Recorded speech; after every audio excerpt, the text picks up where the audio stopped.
Arya mother freaking Stark. I wish that, you know, I had like a potty mouth and I could say the real words, but Arya, I love you, girl. I love you. Hey guys, welcome back to my channel. My name is Cherie. If you are new here, thank you for clicking on this video today. And today is my first review for the first episode of season 7 of Game of Thrones. And I wanted to, maybe I should have filmed like yesterday. I could not film on Sunday night because I was too excited and just my nerves were too bad. I was just happy that, and hopefully if you're watching this video, you've already watched the episode, so it won't be spoilers for you. If you did not watch it yet, I don't know why you're watching this video, but I'm assuming that everybody has seen the video already. So yeah, I was just happy that we made it through and nobody that we loved, none of the Stark kids died. Okay. So that was the first thing I was excited about. But yeah, let's go ahead and let's just get into it. So before they even play the opening theme music, the theme music that I'm going to walk down the aisle to, you know, A Song of Fire and Ice. Is that, I hope I'm saying the right thing. But before we even get into that, the season opens with Arya as, what's his name? Is his name Walter Frey?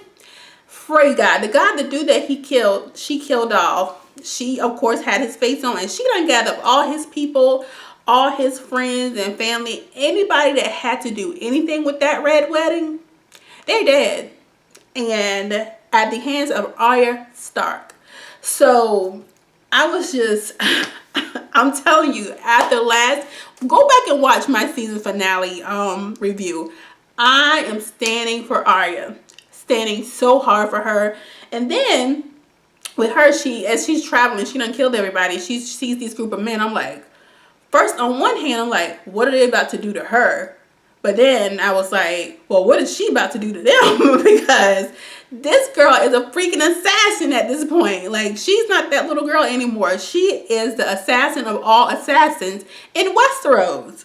So yeah, so she sits down with them. She's leery, of course, because, you know, being a woman in Westeros or the United States, you always got to be careful when you're around a bunch of dudes, because you never know what's about to pop off. So she's with these guys, and somebody help me. Who are those guys? Like, what house do they belong to? Because even with my friends in the group text messages, nobody really knew what house these dudes belong to. I was trying to look at their like banner or flag thing to see if I could recognize it, but I couldn't, so I'm not really sure. But she sits down with them, eats with them, they're singing. And apparently Ed Sheeran, do not judge me, or you can, but I had no clue who Ed Sheeran was. I don't know any of his songs, so I saw on Twitter that he was on there. I had no clue who that man was until I saw on Twitter. Like, I've heard of him before, but I don't know him. I don't know his music. I don't know many of his songs. So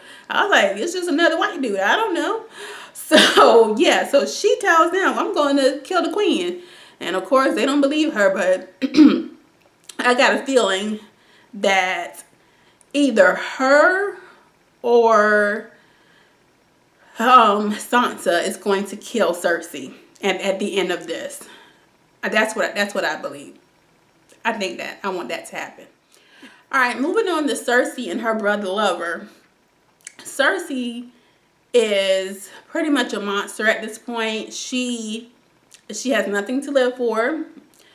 She's not afraid of anything. She's willing to do anything to avenge her children's death and just to keep her power.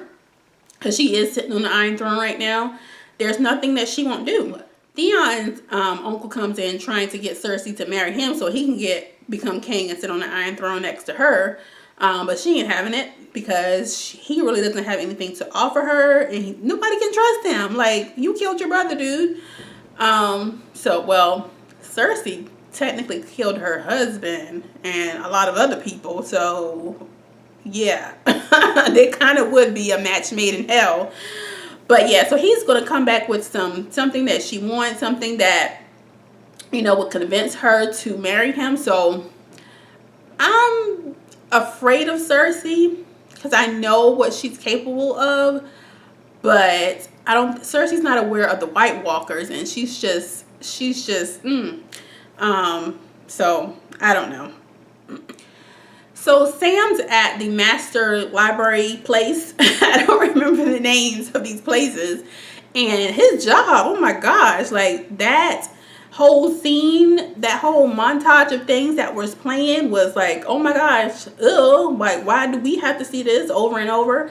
But he discovered something in the library, and that there's a bunch of dragon stone, which is underneath where Khaleesi's place is.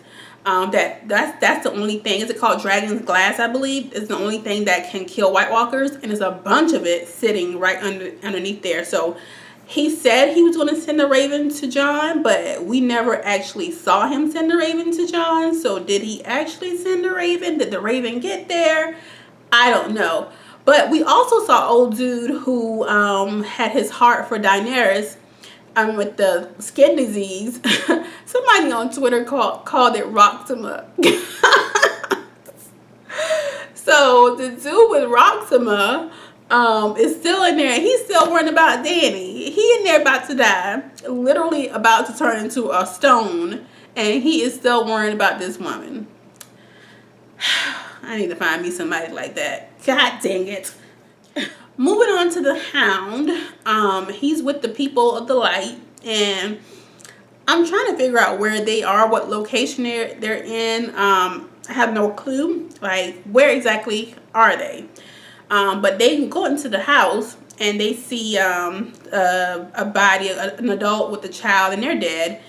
And I didn't realize until later. I don't know whether it was when I realized that was the dude the people who they stole from when he was with Arya.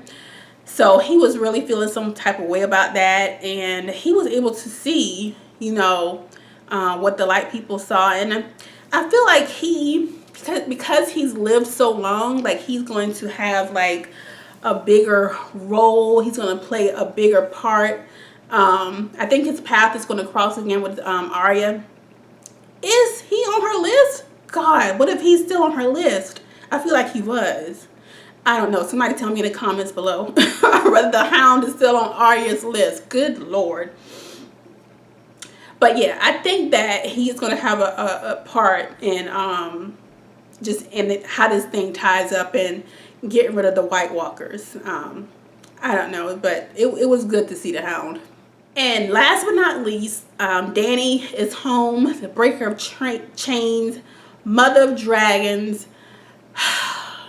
Khaleesi is home, and did they ever say how long she was gone from home? Was it 10 plus years that she's been gone? And it was like a silent scene where there was no dialogue, and she was just taking everything in. And after she had got all of the emotional stuff and just got that out the way, homegirl said, shall we begin?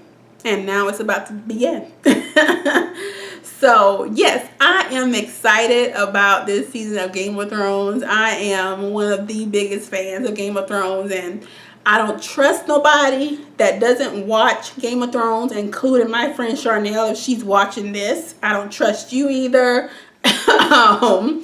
You're not watching this show. What are you doing with your life? I don't understand. This is literally the greatest show ever written. What are you doing? Hopefully, if you're watching this review, you actually watched the show, and I'm probably just preaching to the choir at this point.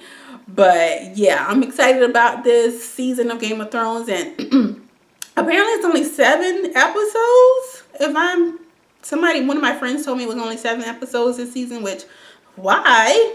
And then we might not get the rest of, I guess it's one more season after this, which would be the conclusion until like, 2019? Which would be crazy. So I'm just happy winter is finally here and we are back for the ride. So I think that is it for this time, guys. And yeah, I will see you guys next week, same time, same day, same channel for our next Game of Thrones review. You guys be blessed, and I'll see you guys in the next one. Bye, guys.